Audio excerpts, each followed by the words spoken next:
Así inicia ese Noticia en Profundidad. Qué placer estar de nuevo con ustedes. Soy Tatiana Pérez y les saludo desde nuestra sede central en Caracas, en Venezuela. A partir de este momento, en la próxima hora, tenemos 3 temas que son noticia. Los vemos en titulares. El primero de ellos es Noticia Venezuela. El presidente de la Nación responde al vicepresidente de los Estados Unidos. Él dice esto: el pueblo seguirá derrotando los golpes continuos y la conspiración. En un injerencista discurso en el Consejo de Seguridad de la ONU, Pence se fue de nuevo con las manos vacías. Un grupo de países exigió de nuevo respeto por la autodeterminación de Venezuela. Tenemos esas informaciones, tenemos el análisis.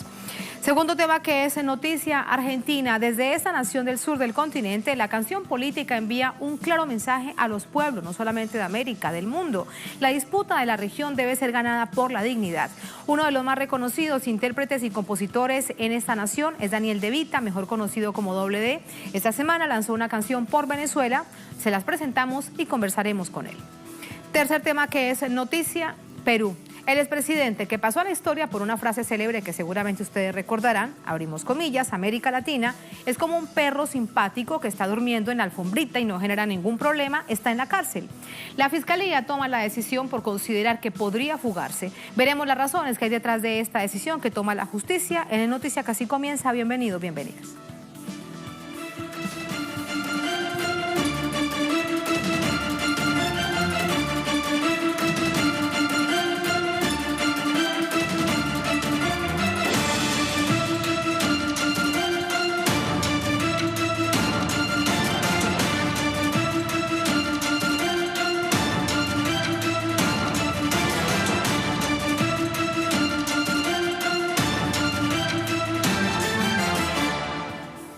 En noticia Naciones Unidas, por tercera ocasión este año, el Consejo de Seguridad de la ONU se reúne para hablar sobre Venezuela, y esto a petición de los Estados Unidos. Washington insiste en que el organismo multilateral desconozca al gobierno del presidente Maduro, pero se tropieza con el contundente respaldo de naciones del mundo como China y Rusia al ejecutivo venezolano, que lo apoyan permanentemente. Detalles a continuación. El Consejo de Seguridad de la ONU ya se había reunido en enero y febrero en atención a las solicitudes de Estados Unidos. En esta ocasión, el vicepresidente norteamericano Mike Pence fue el encargado de pedir al organismo que reconozca al opositor Juan Guaidó como presidente legítimo de Venezuela y revoque las credenciales de los representantes del gobierno de Nicolás Maduro. Los Estados Unidos de América seguirán ejerciendo toda la presión diplomática y económica para traer una transición pacífica a la democracia en Venezuela, pero seguimos barajando todas las opciones. El representante de Venezuela ante la ONU, Samuel Moncada, respondió a las amenazas de Washington al afirmar que en Venezuela no hay una crisis humanitaria, sino una guerra no convencional impulsada por Estados Unidos y Reino Unido. Moncada solicitó al organismo determinar las bases legales para que justifiquen las acciones agresivas de esos países contra Caracas.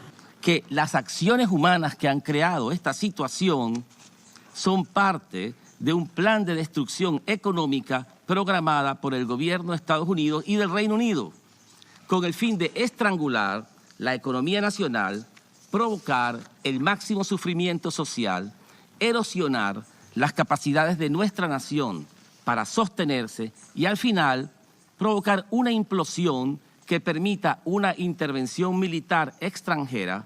El diplomático venezolano denunció que existe una campaña de la Casa Blanca para buscar la expulsión de la delegación venezolana de la ONU, como se intenta en la Organización de Estados Americanos. Todos los alegatos de Moncada fueron respaldados por 2 miembros permanentes del Consejo. En su intervención, el representante de China, Ma Xiaoshu, calificó de incompatibles las posiciones de países que piden ayuda humanitaria en Venezuela, pero avalan las sanciones. Contamos con que la comunidad internacional proceda de manera que se promueva la estabilidad, el desarrollo económico y lograr una mejor vida en Venezuela, con la premisa de respetar la soberanía de Venezuela, dando asistencia constructiva al país y promoviendo una solución de los pendientes a la mayor brevedad. Contamos con que los países pertinentes levanten rápidamente las sanciones impuestas a Venezuela. En la misma línea, se pronunció el representante permanente de Rusia ante Naciones Unidas, Vasily Nevencia. El diplomático dijo que Moscú alienta la celebración de un diálogo político en el país suramericano, una opción descartada por la oposición porque no han recibido instrucciones al respecto. ¿Qué es lo que impide que llegue a su fin la crisis en Venezuela? Las sanciones y la injerencia externa en asuntos internos del Estado. Y en lo que se refiere a las diferencias políticas internas, estamos convencidos de que solo mediante un diálogo que se entable en Venezuela se podrán superar esas diferencias. Los Estados Unidos ha insistido en desestabilizar la situación en Venezuela y de manera artificial han creado una crisis en este país con el propósito de destituir un líder legítimo y reemplazarlo con su títere.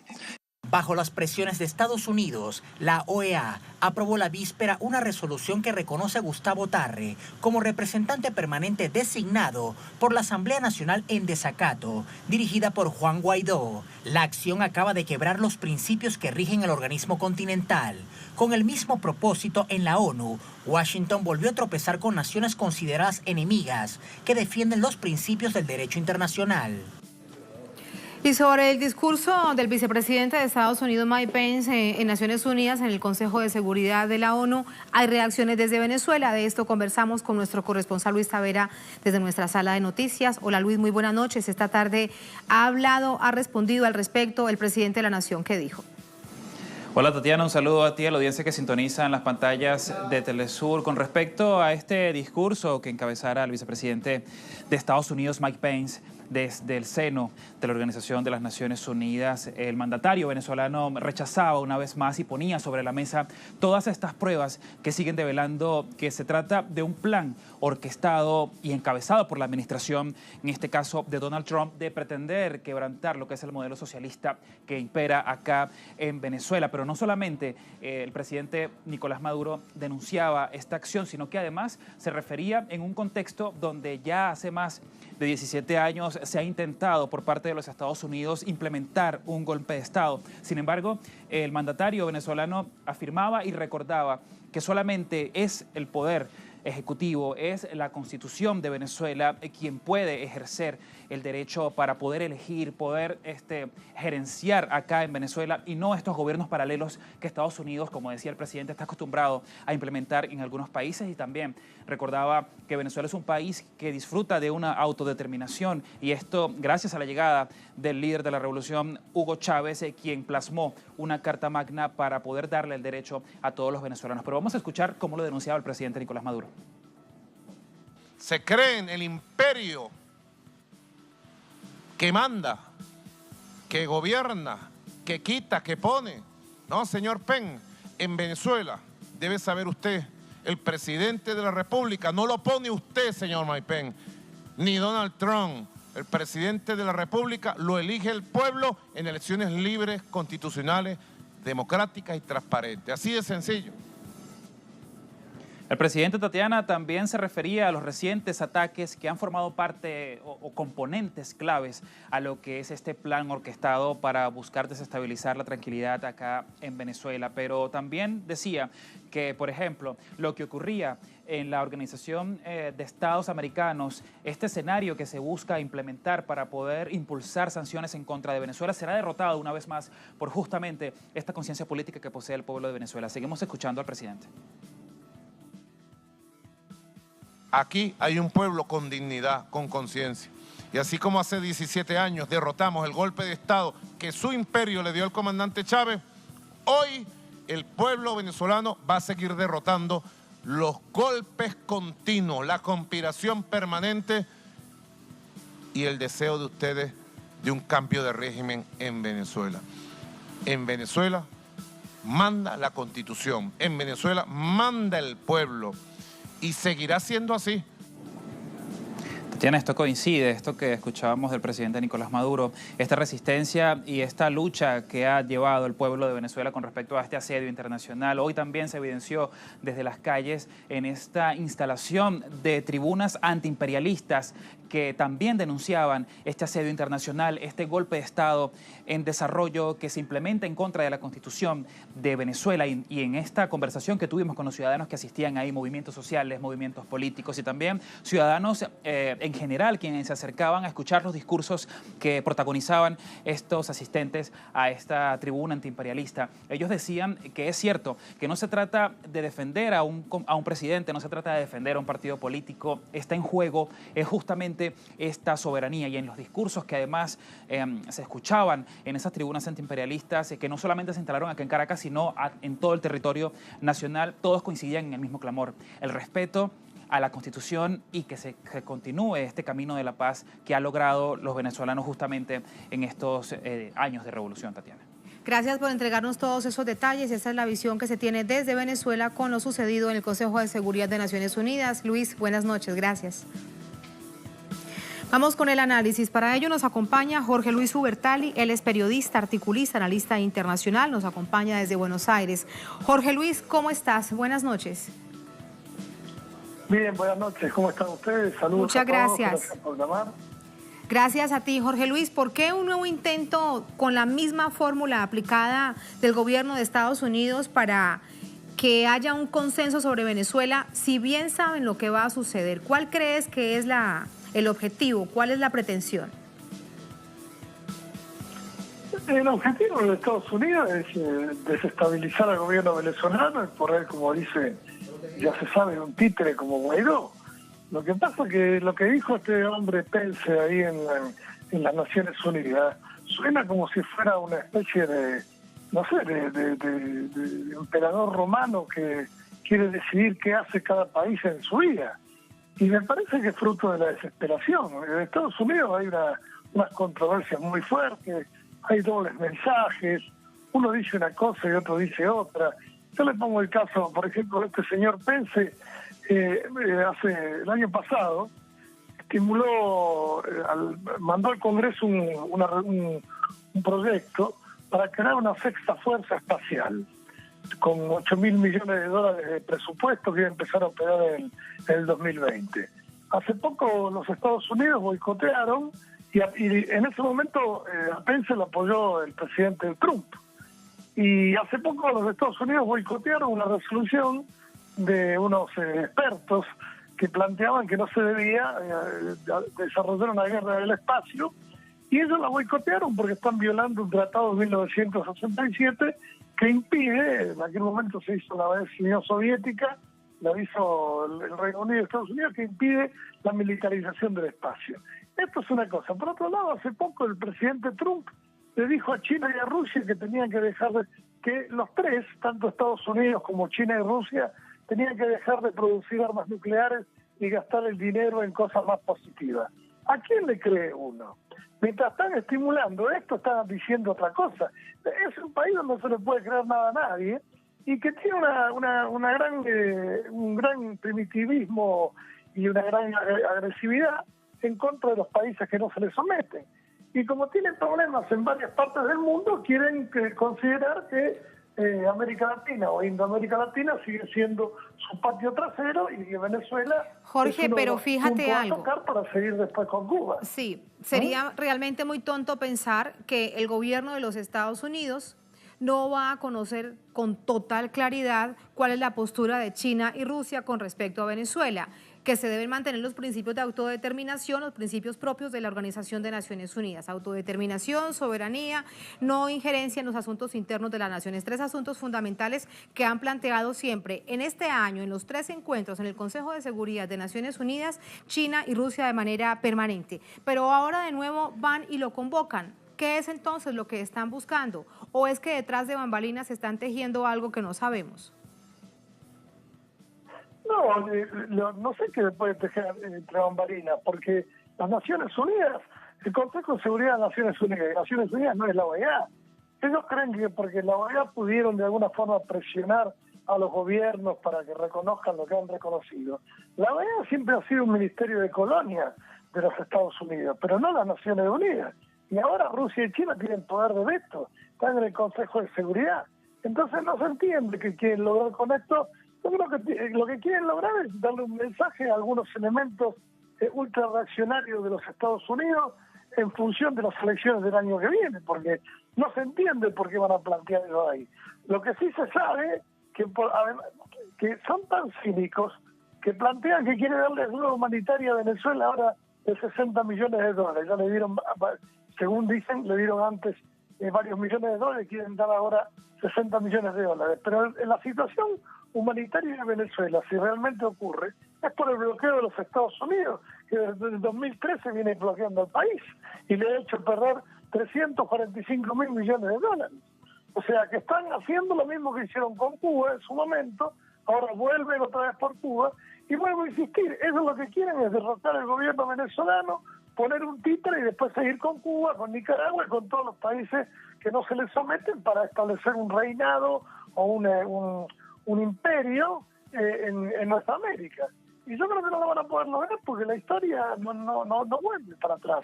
O sea, por más que quieran utilizar cualquier método, no lo van a poder hacer. En Venezuela se restableció la electricidad. Sí. Otra de las cosas que quieren hacer es enfrentar a los países de América Latina unos con otros. Por eso están utilizando a Chile, están utilizando el gobierno chileno y el gobierno colombiano para agredir a Venezuela.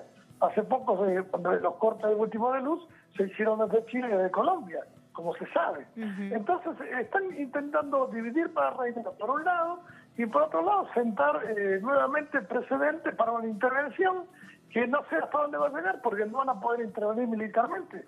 La gente está preparada para responder militarmente. Así que no se sabe qué quiere decir este señor Pence cuando se hace el matón. Déjame preguntarte algo. Déjame preguntarte algo de lo sucedido hoy y también cómo hemos visto en esas 3 oportunidades de la postura específica del gobierno chino. Muy cauto siempre desde la diplomacia, pero cada vez más frontal y más contundente, como en el discurso de hoy. ¿Cuál es tu visión de ello?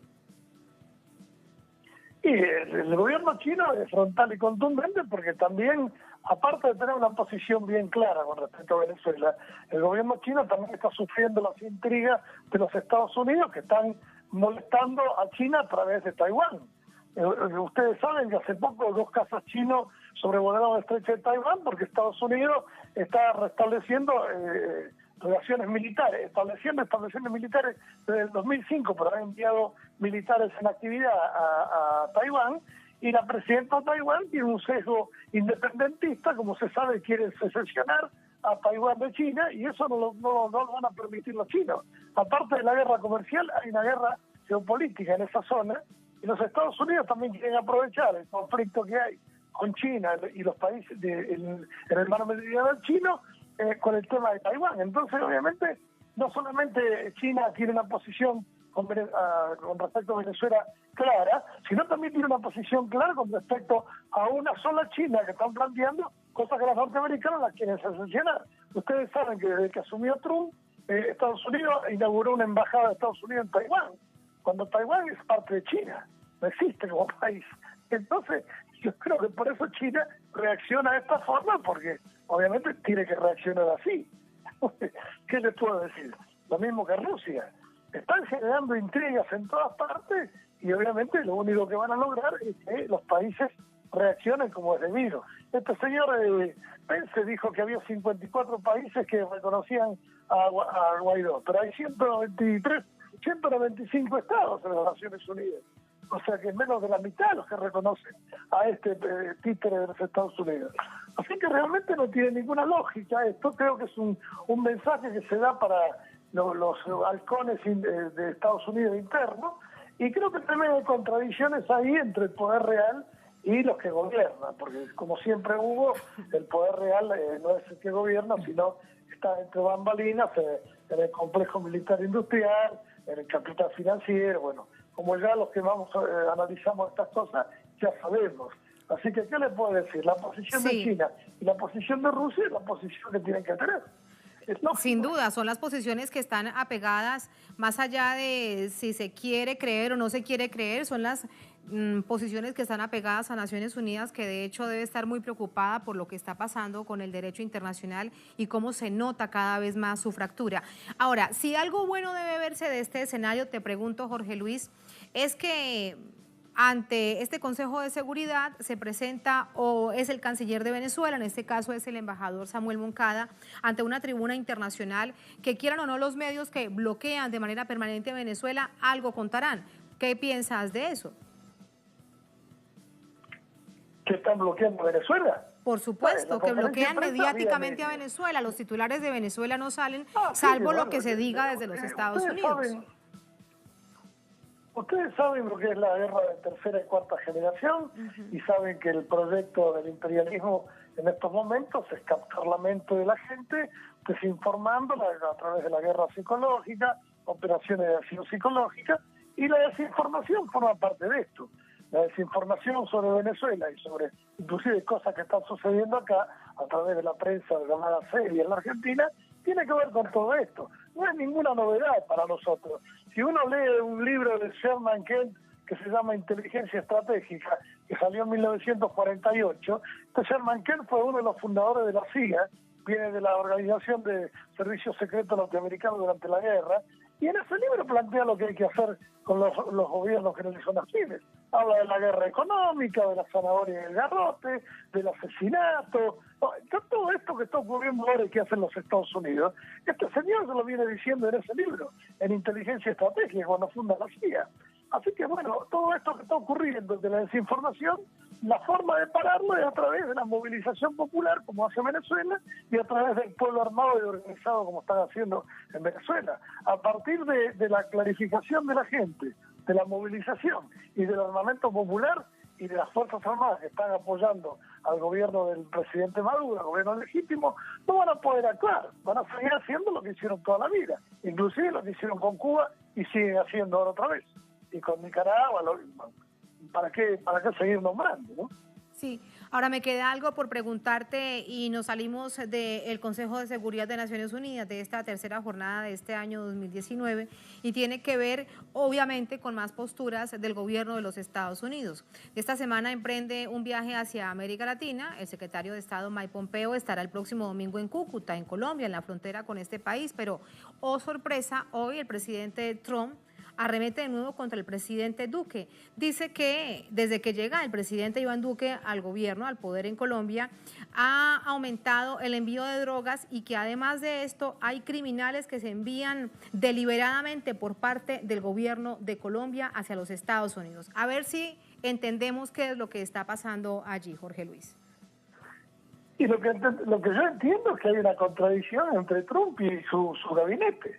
Hay contradicción entre los halcones norteamericanos. Hay unos que tienen determinados intereses y otros que tienen otros. Siempre en Estados Unidos, cuando pasa algo mal, la culpa la tiene el presidente. Cuando pasa algo bien, los que ganan son los grandes magnates que están dedicados a las armas, a las drogas y todo ese tipo de cosas. Todo el mundo sabe a quién representa a Duque. Duque es una persona que está ligada a Uribe. ¿Saben lo que es Uribe? Uribe no puede hacer absolutamente nada en contra de los Estados Unidos porque si no lo interdicta a Estados Unidos, porque está en la lista de la DEA, de cuando era no solamente presidente sino anteriormente. Entonces este Duque está cumpliendo el papel de corre baby de los Estados Unidos y, como dijo tú, tiene razón, que están enviando drogas desde Colombia, eso ya lo sabemos nosotros. Sí, Jorge Luis, pero ¿qué manera de pagarle? ¿Qué manera de pagarle? Porque el presidente de Colombia enciende su propia frontera, hay una profunda crisis económica y social en Cúcuta por esta frontera cerrada, una situación que ocasionan ellos por tratar de ingresar de manera violenta, de manera descarada a otra nación soberana, y así le paga el presidente Trump. Y sí, lo que pasa es que obviamente me parece que ahí hay, aparte de lo que se dice, yo creo que hay cosas entre bambalinas, marionetas que se mueven en las sombras que uno no las conoce. Uno ve por los efectos de estas contradicciones entre lo que hace uno y lo que dice el presidente y lo que hace otro, las contradicciones que existen, porque Estados Unidos es un país que está en crisis orgánica, es decir, en crisis orgánica del capitalismo, en su fase terminal, y entonces no saben qué hacer. Y bueno, no pueden recurrir a otra cosa más que a estas cosas que hacen y se generan contradicciones que son, bueno, se han producido hasta asesinatos de presidentes ahí. Así que no tengo que andar hablando sobre esto. Pero obviamente hay una contradicción con el gobierno colombiano porque, por un lado, le sirven los norteamericanos para provocar a Venezuela, quieren mandarse una aventura desde Colombia a Venezuela, pero por otro lado le inundan el país con droga, y eso lo sabe todo el mundo. Inclusive la DEA está trabajando codo a codo con eso, y utiliza la extorsión para traer prisioneros entre sus redes a estos personajes, como yo nombré a Uribe, y entre otros, digamos, ¿no? Que trabajaban con el cartel de Medellín, con Rodríguez Gacha. Bueno, es largo de contar, pero no es ninguna novedad. Nosotros lo hemos padecido. Yo viví en Nicaragua 4 años y la contrarrevolución estaba, de alguna forma, los norteamericanos enviaban a los contrarrevolucionarios, le enviaban droga de Estados Unidos y recibían armas desde los Estados Unidos, que iban a parar una hacienda de una gente de la CIA en Costa Rica, y ahí querían ingresar a Nicaragua, a la contrarrevolución de Nicaragua. Sí. Así que este tema de las drogas desde Colombia ya es activo. Inclusive hay empresas del Pentágono que se dedican a traficar. Ya la otra vez, hace unos años, se cayó un avión en Caquetá, que había un piloto argentino que había sido contratado por la DINCORP. La DINCORP es la empresa que trabajó en el trasiego de drogas y armas durante la revolución sandinista por parte de los gringos y los colombianos, y ahora está contratando gente también para fumigar en aquel momento los campos de Colombia. Y este era un piloto argentino, le pagaban $5.000 por mes para hacer esa tarea, y lo formaban en Estados Unidos. Y vuelvo a insistir, y esa empresa, DINCORP, entre otras, se dedica al contrabando de narcóticos al interior de Estados Unidos. ¿Qué más le puedo decir? Así están las cosas. Este es el análisis necesario de esta jornada. Muchísimas gracias, Jorge, por estas palabras. Muy buenas noches. Por ese análisis. No, gracias a ustedes. Buenas noches a todos. Muy buenas noches. Y a manera de síntesis, regreso a la mesa para compartir el titular de nuestra multiplataforma, de nuestra página web. Presidente Nicolás Maduro al Pompeo. El pueblo de Venezuela seguirá derrotando los golpes continuos. Aquí lo tenemos, lo teníamos al principio, lo recordamos. Él ha dicho esto: el pueblo de Venezuela seguirá derrotando golpes continuos. Dijo este miércoles el presidente Maduro en respuesta al discurso del vicepresidente de los Estados Unidos, Mike Pence, en el Consejo de Seguridad de Naciones Unidas. En Venezuela, dice, hay un pueblo con dignidad. Hoy el pueblo de Venezuela va a seguir derrotando los golpes continuos, la conspiración permanente y cambio de régimen que Estados Unidos... 17 años del golpe de Estado. El empresario Pedro Carmona Estanga, se repite la historia y se abolió la Constitución, un guión que ha sido reeditado en la actualidad con el opositor Juan Guaidó y el apoyo de los Estados Unidos. Si ustedes desean conocer más, van a nuestra multiplataforma www.telesurtv.net. Bien, así nos vamos a la primera pausa en esta emisión de Es Noticia. Al volver, es Noticia Argentina. Desde esta nación del sur del continente, la canción política envía un claro mensaje a los pueblos. La disputa de América Latina debe ser ganada por la dignidad. Lo ven ustedes en pantalla, en estas imágenes. Se trata de uno de los más reconocidos intérpretes de Argentina, compositores Daniel De Vita, mejor conocido como Doble D o el rapero del pueblo. Esta semana, a propósito de sus composiciones, lanzó una canción por Venezuela. Vamos a presentarla y conversar con él en minutos aquí en Es Noticia.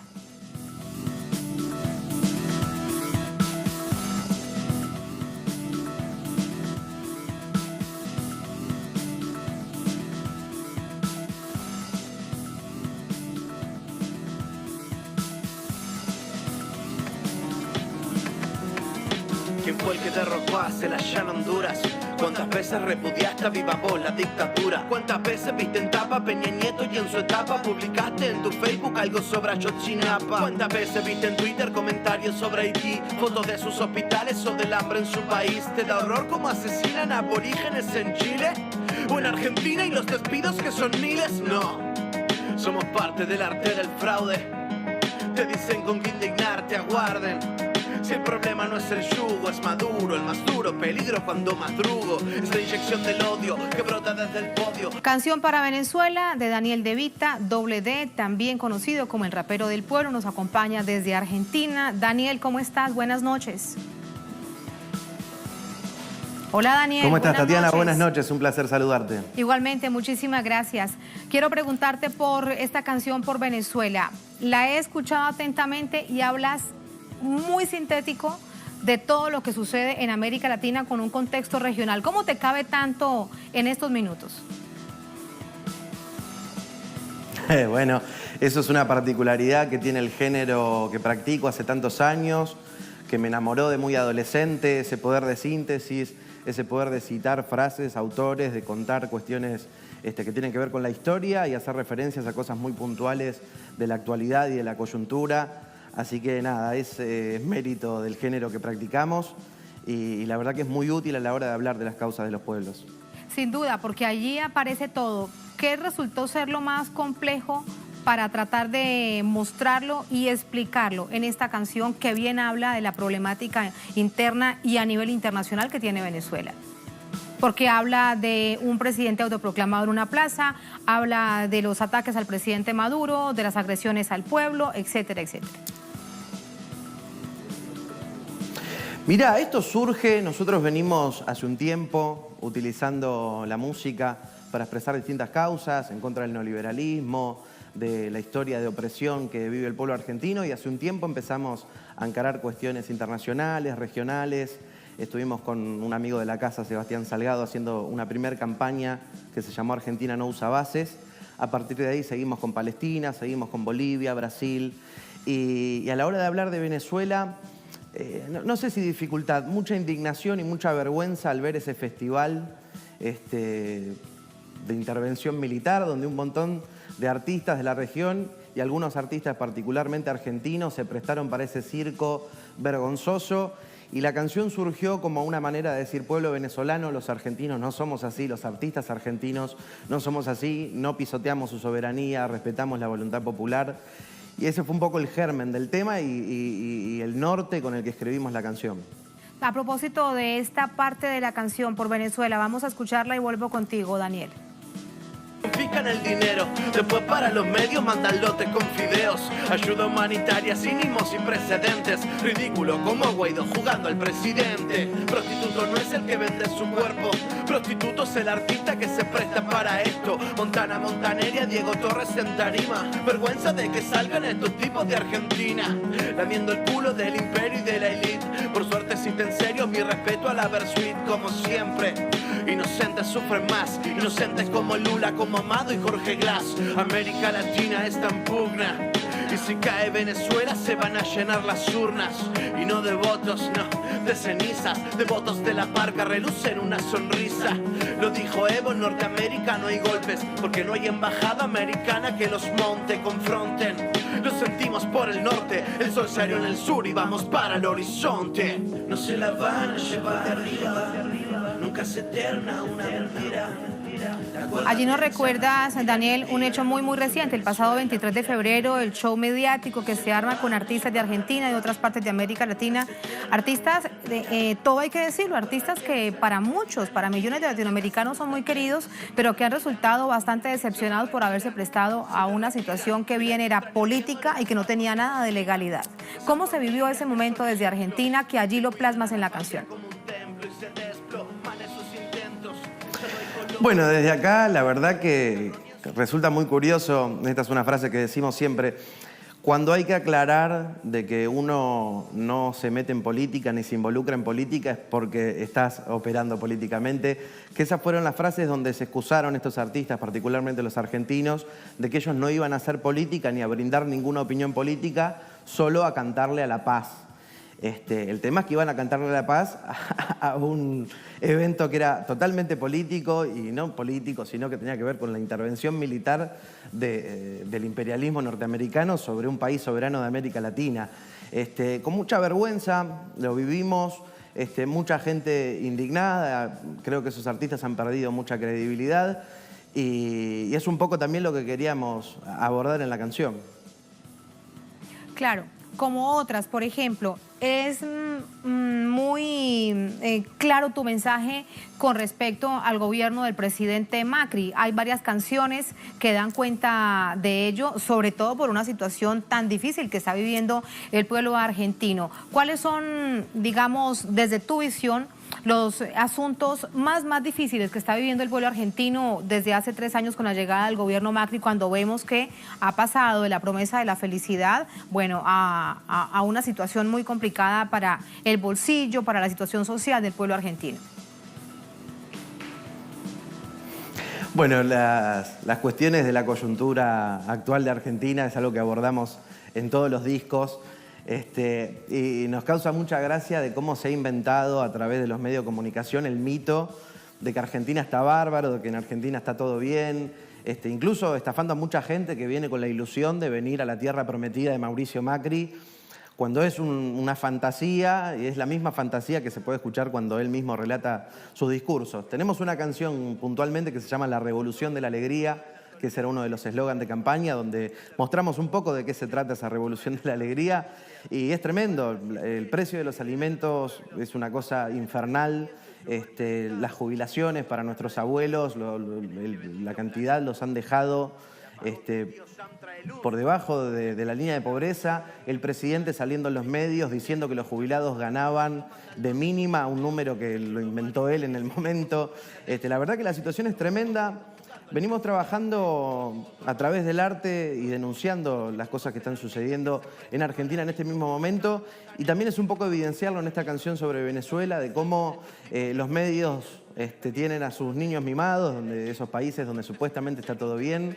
Y tenemos el ejemplo de México, de cómo la situación era tremenda y nadie se indignaba, que eso también lo decimos en la canción.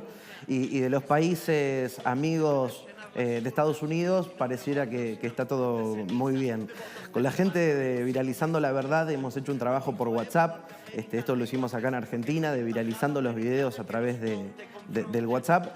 Lo replicamos con Venezuela y ha salido muy bien. Eso tiene que ver con que la gente la está pasando muy mal y encuentra maneras diferentes de acceder a los contenidos que no le dan los medios de comunicación. Una situación continental que bien reflejas en algunas de tus canciones. Es la inspiración del presidente Chávez y lo sucedido en Mar del Plata cuando se logra romper el ALCA y quitar esa intención hegemónica que iba muy clara desde el presidente Bush para América Latina. ¿Cuál fue ese motivo de inspiración para ti? Esas familias que son ejemplos. Bueno, Hugo Chávez, además de lo que representa para millones de argentinos,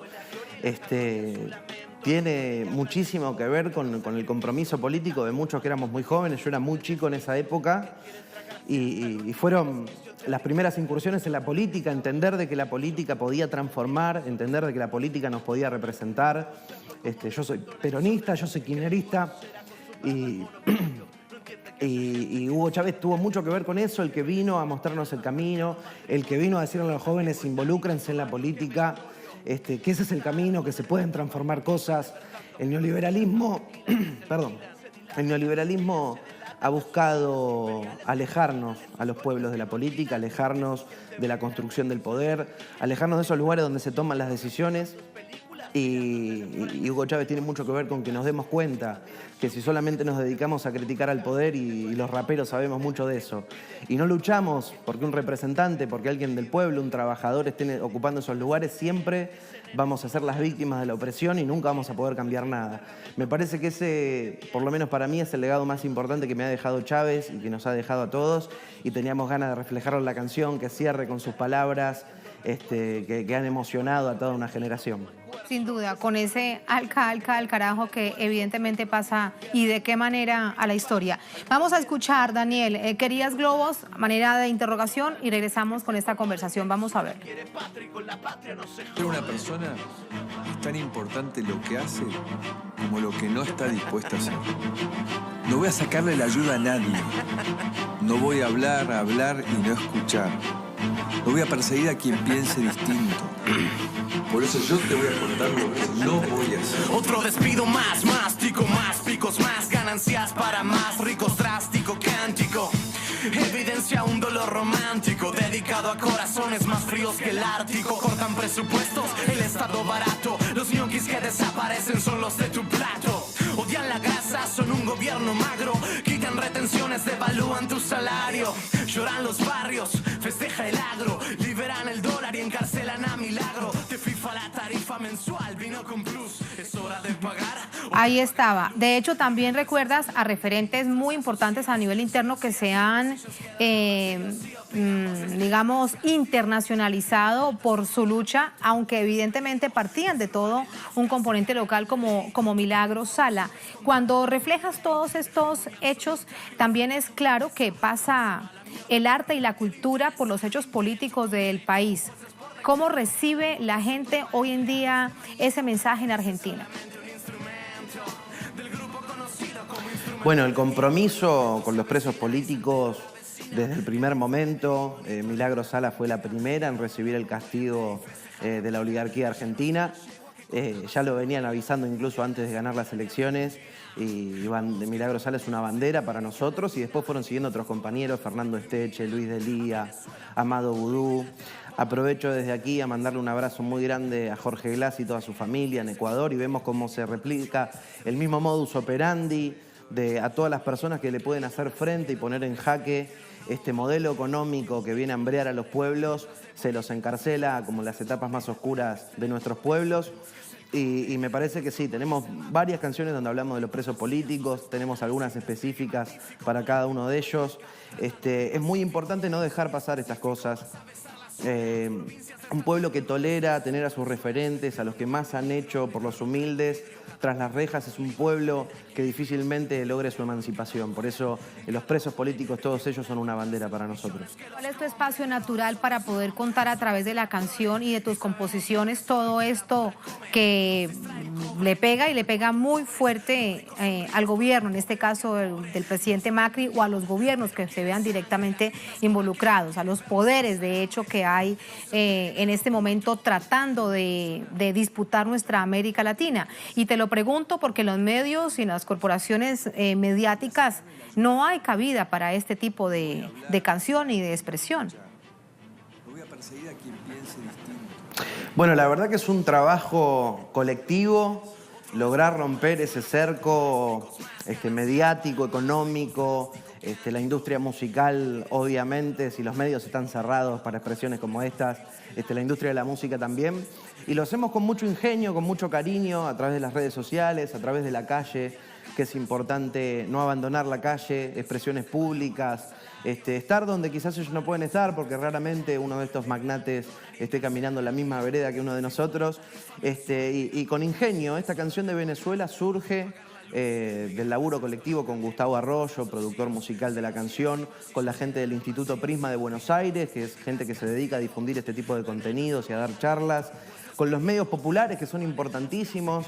Es increíble, por lo menos la experiencia nuestra acá en Argentina, de cómo con portales autogestionados, con programas de radio independientes, logramos instalar en agenda un montón de cosas.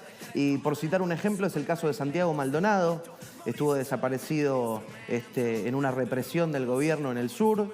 Y los que instalamos el nombre de Santiago Maldonado fueron los medios populares, expresándolo en cada momento, y los forzamos a tener que hablar en los medios hegemónicos de la causa de Santiago. Y así hay un montón de experiencias, de éxitos, que desde la resistencia, desde la creatividad, de la autogestión y con mucho cariño y con mucho compañerismo, hemos logrado dar esa batalla con el campo totalmente inclinado. Sí se puede. Vamos a escuchar una canción más. Esta es Infierno Fiscal, que habla específicamente sobre los Panama Papers. El primer ministro de Islandia renunció hoy a su cargo. Conflicto en Inglaterra, renuncias en Islandia. En Argentina, por lo visto, nada cambia. Los medios insinúan que estamos en Disneylandia. Y a la embestida no sobrevivió ni samba. La guita se estructura en puntos grises. Sistema financiero sostenido por matices. Para infelices no hay una soga. Hay pocos salvavidas y millones que se ahogan. Vos pagas impuestos hasta para comer. Y en Panamá está el paraíso donde reina Lucifer, donde la moneda avanza y entra por la ventana. Allí está. Este es, el infierno fiscal que ha generado, fíjate, una brecha muy profunda, pero prácticamente silenciada. Y allí de nuevo lo estás contando. ¿Qué tanto se recuerda este tipo de canciones ante hechos donde cada uno de los países tiene una historia por contar? Mirá, la verdad que el caso de Panama Papers es paradigmático. Lo hablábamos en la semana con el círculo de Jorge Glass, de cómo él está tras las rejas cuando el presidente de Ecuador se le han encontrado cuentas offshore. En Argentina, Mauricio Macri tiene una colección, tiene una bolsa así llena de cuentas offshore y la verdad que ahí el bloqueo mediático juega muchísimo. No ha sido un tema y como arrancamos en la canción, conflicto en Inglaterra, renuncias en Islandia, en Argentina no pasa nada.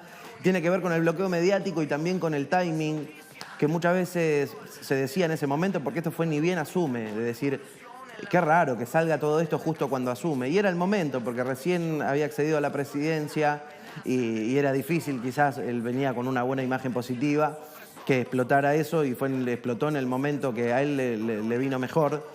Pero los casos de corrupción del macrismo son aberrantes y eso es otra cosa también que tratamos de expresar en las canciones. Esto lo dice Cristina Kirchner. Ellos tienen un problema de espejo. Todo lo que son lo reflejan en los demás. Todo lo que son acusan. Tienen cuentas offshore y denuncian de que los dirigentes populares tienen cuentas offshore. Pisotean al pueblo y denuncian. Es sintomático y lo tendría que investigar quizás un psicólogo de estos rasgos que tiene la derecha en toda la región de señalar a los demás los delitos propios. Y lo de Panama Papers me parece que es un ejemplo fundamental. Incluso esta canción ha tenido muchísimo más rebote en el exterior que en Argentina, donde el tema de Panama Papers pasó desapercibido. Paradise Papers, que sale después, no pasó nada. Con este recorrido regresamos a Venezuela para despedirte. Has dicho en algunas entrevistas a medios que lo que sucede en Venezuela, la resistencia del pueblo, una ciudadanía tan gallarda ante, por ejemplo, esta coyuntura del sabotaje eléctrico, de mantenerse en tanta calma y no generar el caos social que se esperaba. ¿Cómo lo ven jóvenes inmersos en el arte, en la cultura, en la canción política, lo que sucede en Venezuela como un punto que si se llega a romper podría generar un efecto en el resto de América Latina? Bueno, cuando termina la canción ironizamos un poco con el rol de Estados Unidos y esa gente que piensa que Estados Unidos puede llegar a salvar a algún pueblo, donde decimos el apagón del tío Sam trae luz sobre las tinieblas de la soberanía popular. Es un sinsentido, como no tiene sentido muchas cosas que uno tiene que escuchar todos los días. Déjame mandarle un abrazo enorme al pueblo venezolano, expresarle nuestra gratitud, nuestro respeto, nuestra admiración a todas esas familias que hacen un esfuerzo y un sacrificio para sostener no solo la dignidad y el futuro de Venezuela, sino de toda la región. La resistencia de Venezuela tiene que ver con el futuro de todos nosotros. Si cae Venezuela y Estados Unidos vuelve a tener la hegemonía total de la región, la última vez que eso sucedió dejaron un charco de sangre, se llevaron miles y miles de personas. Por eso esta canción es una manera de decirle gracias al pueblo venezolano, gracias a la revolución bolivariana que ha tenido una historia de cooperación y de ayuda con el pueblo argentino, que tenemos que recordarlo y agradecerlo constantemente. Espero de todo corazón que haya llegado este mensaje, decirles gracias. Gracias a ti, Daniel, un placer, muy buenas noches. Gracias a ti por entregarnos, todas esas reflexiones y ser una inspiración para tantos jóvenes que anhelan también a través de la canción poder expresar lo que sucede en nuestro continente. Muy buenas noches y gracias. El agradecido soy yo. Un abrazo. Vamos a recordar esta canción Venezuela, un pedacito de ella y volvemos. Más pelotas que coltán y más ovarios que petróleo. Y ya está harto de tanta pantomima, de ver tantos que vacilan, tantos kilas que se alquilan. Se dilatan las pupilas, se delatan las usinas imperiales que cocinan esos golpes que no atinan. Que se siente ver al mestizo y al indígena en una posición que no reflejan dos películas, mirándote de frente sin miedo ni súplicas y sin más dirección que la que surge de su rúbrica. Le duele no le den al que no pide. Sepan que hoy más que nunca Chávez vive. Pibe, deja de repetir el discurso de CNN. Ese nene si no cenas por necesidad de quienes.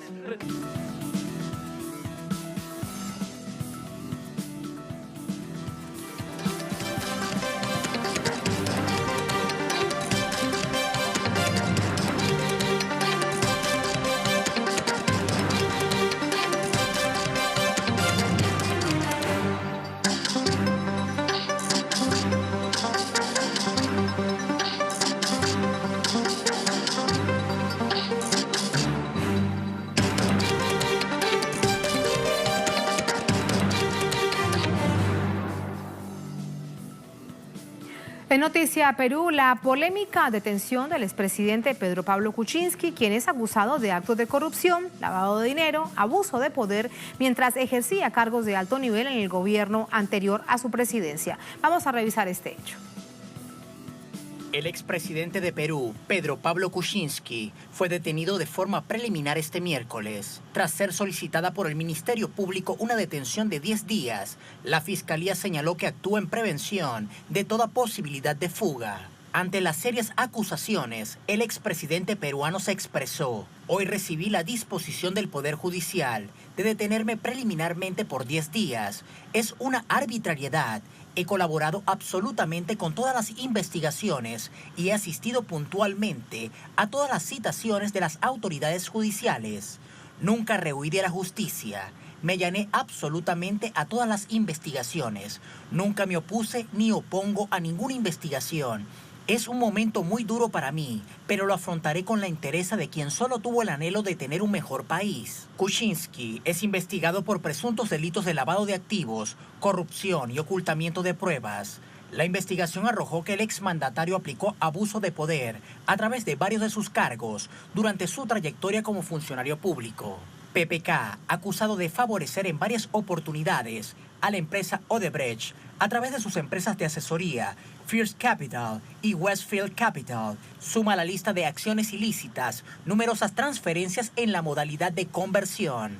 La supuesta procedencia de tales movimientos financieros provienen de las mencionadas asesorías y en muchos casos fueron utilizadas para la adquisición de bienes inmuebles. Previo a su presionada renuncia en 2018 y meses después de haber otorgado el indulto humanitario a Alberto Fujimori, fueron filtrados varios videos que demostraron los sobornos realizados por sus aliados políticos dentro del Congreso. Su objetivo, evitar su destitución. Pese a la cercana relación que demostró tener con los Estados Unidos, PPK quedó tras las sombras de una presidencia que no dejó ningún trabajo que reconocer y sin ningún apoyo frente a tantas acusaciones. ¿Cómo finaliza esta jornada? Primer día de cárcel para el expresidente Pedro Pablo Kuczynski. Le preguntamos a Jaime Herrera, nuestro corresponsal desde Lima. Jaime, buenas noches. ¿Cómo finaliza esta jornada? Hola Tatiana, ¿qué tal? Te saludo en efecto desde Lima. Al mediodía ya el expresidente Pedro Pablo Kuczynski fue encerrado en una carceleta de la policía, esta de la Unidad de Investigación de Delitos de Alta Complejidad. Tienen 10 días, tanto la policía como la fiscalía, para investigar los casos por los que se le investiga. Efectivamente, haber recibido a través de su firma, Westfield Capital, alrededor de $1 millón, esto para beneficiar a Odebrecht durante su, mandato como ministro de Economía y primer ministro en el gobierno de Toledo, a Odebrecht en la adjudicación y pagos millonarios a esta empresa constructora en diversas obras. Al final de estos 10 días, lo que la Fiscalía tiene que hacer es hacer un pedido de prisión preventiva para que ya no él esté solamente en una carceleta policial, sino para que sea trasladado a una prisión, a una cárcel, y de este modo se pueda evitar que haya alguna actitud del expresidente Kuczynski de obstaculizar la justicia. En esta resolución, Tatiana, te quiero contar que ha emitido el día de hoy el Poder Judicial. Se dice que Pedro Pablo Kuczynski habría intentado cambiar la versión de una de sus contadoras en su empresa personal. Ella conoce muchísimo de las cosas que se hicieron desde esta empresa, pero sin embargo habría intentado sobornarla para evitar que declare lo que ella sabe. Pero además habría intentado evitar que algunas pruebas, algunos elementos indiciarios puedan ser conocidos por la Fiscalía. Es por eso que se ha solicitado esta detención preliminar y el juzgado correspondiente ha considerado que así es. Él efectivamente ha dicho que no tiene nada que ocultar, que él inclusive se allanó al impedimento de salida del país que actualmente rige sobre él, pero que sin embargo, por lo visto, los elementos de prueba han sido tan contundentes que el juzgado aceptó este pedido. Entonces, en el transcurso de estos días, la Fiscalía tendrá que investigar de lleno el caso para que al cabo de estos 10 días de detención preliminar se pueda solicitar la prisión preventiva y abrir un juicio contra él y contra las otras personas que están involucradas en este caso, Tatiana. Y la reacción, la repercusión del país político, ¿cómo ha estado al conocerse esta noticia, al finalizar el día, Jaime? Es muy curioso, Tatiana, porque sus más, digamos, los más fuertes adversarios que él tiene, tal es el caso del fujimorismo, de los militantes del Partido Aprista, han defendido esta posición, han dicho, han defendido a Kuczynski, han dicho que ellos no están de acuerdo con que se abuse con la detención preliminar, pero obviamente lo hacen porque, por ejemplo, políticos como Alan García también está en la posibilidad de que en algún momento se solicite para él detención preliminar o prisión preventiva, o por ejemplo, ya que Keiko Fujimori actualmente se encuentra presa, se encuentra detenida en una cárcel de Lima justamente por delitos parecidos, en este caso lavado de activos al recibir dineros sucios para su campaña electoral. En tanto, en la calle la situación es distinta. La población dice que bueno, están cansados de tanta corrupción y que tener a un presidente más en la cárcel es por lo menos un alivio de que se esté ya por fin sancionando a aquellos que han robado las arcas del país, han usado sus cargos para beneficiarse y no beneficiar al país. Pero obviamente también existe un hartazgo de saber que prácticamente todos, absolutamente todos los expresidentes que actualmente se encuentran vivos tienen algo con la justicia, se encuentran presos, están prófugos o están prácticamente esperando que la justicia resuelva los casos que contra ellos se viene siguiendo también por corrupción o temas de este tipo, Tatiana. Gracias por todas esas informaciones. Así finaliza esta jornada en Perú. Gracias, Jaime. Muy buenas noches. Gracias también a todos ustedes. Así ponemos punto final a esta emisión de Noticias. Cerramos nuestra pantalla tradicional. Nos quedamos en redes sociales, @NoticiaTelesur, @TatianaTelesur durante esta jornada. Hay otros hechos que han sido noticia. Los recordamos a través de nuestra multiplataforma www.telesurtv.net. Será hasta mañana y sigan con nosotros.